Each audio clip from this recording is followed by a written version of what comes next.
everybody, this is Joseph Sharon, and I'm back again with another anime series review. I just recently had a chance to see My Hero Academia. I've seen all 3 seasons of it. There is a 4th season in the works. Of course, I haven't seen the movie, so I need to see the movie, most definitely. But I had read reviews, I had heard plenty of positive attributes geared toward the series, and I've always loved superheroes. That's never been a question. So from the very beginning, I knew that I was going to love this anime. And I did. Without a question, without a doubt, unequivocally. The characters are absolutely terrific. They are sensational. They each have their own abilities and, of course, their own foibles, and they're fallible as human beings, even though they have these incredible quirks, as they call them. The quirks are their abilities, and we learn about that. There's a school called UA High, and of course there are villains involved, and it's more complicated than that, but it deals with a whole realm of quirks that are quite unique in and of themselves, that are really quite incredible, I think. And it plays out as an allegory as well, because a lot of the themes that are discussed within the duration of the anime are those that we encounter in real life, and there are a lot of life lessons that come across in the anime quite well and are depicted in such a way that are very relatable to us as viewers. As far as the anime series is concerned, I give it 5 stars. No vetching, no contest, hands down. And of course, 2 thumbs way up.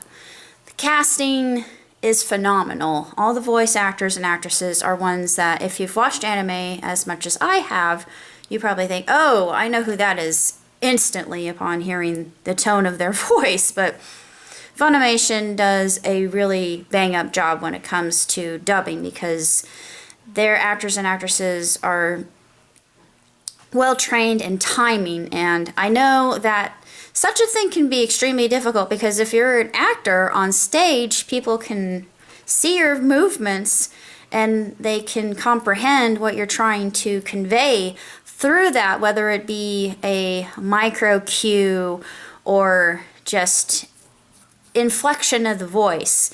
But in voice acting, it's all based on the inflection of the voice, so it's extremely difficult.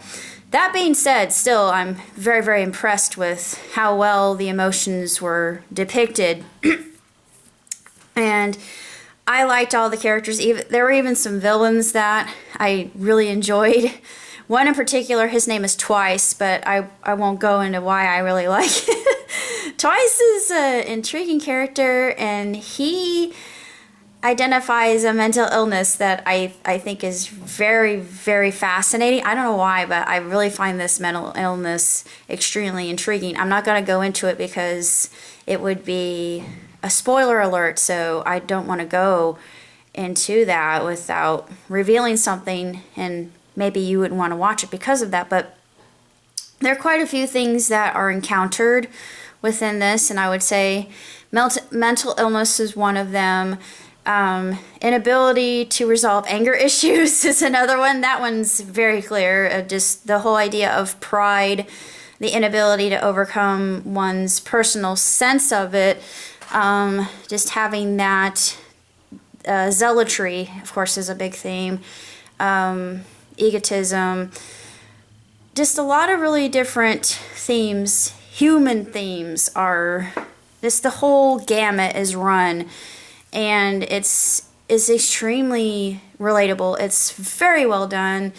I adore the characters. They are outstanding. Momo is absolutely one of my favorites. I adore her. Fumikage is also awesome, as he has an ability that he has to control, and I thought, oh, that's an interesting allegory, isn't it? That could also represent mental illness, or maybe depression, perhaps, for him. I'm thinking that's what they were trying to depict through his character in a way, because anytime I see a shadow, I think, you're trying to talk about a very deep subject here. I think that a lot of us can relate to. And depression is one of those things that's, since it's a mental, quote unquote, illness, for lack of a better term, it's one of those elements that's very difficult to pin down.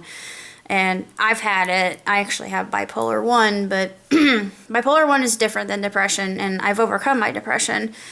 I have the mania type, and I'm unknown, so most of the time I'm up high and very energetic, but needless to say, going into the duration of the anime itself, it's going to get more interesting in season 4. It just, each subsequent season and each episode, that just keep getting better and better, and it's episodic, so you have to watch the episodes in order because they all follow a theme and they all follow one after another, and it builds upon the former episode, which the continuity is just outstanding. It just is, storytelling is at the peak here, and I can't emphasize this enough. As an anime, I absolutely love it. It's one of those animes, there's something for everyone in it. And it's amazing. It really, truly is. And of course, there's a character that's dealing with some parental issues. Oh my goodness. Like I said, this covers so many different really deep psychological topics that I think would be good for conversation, because I think it would open the doorway and people would feel more comfortable in mentioning these characters, maybe if they have a hard time expressing themselves. Just a thought.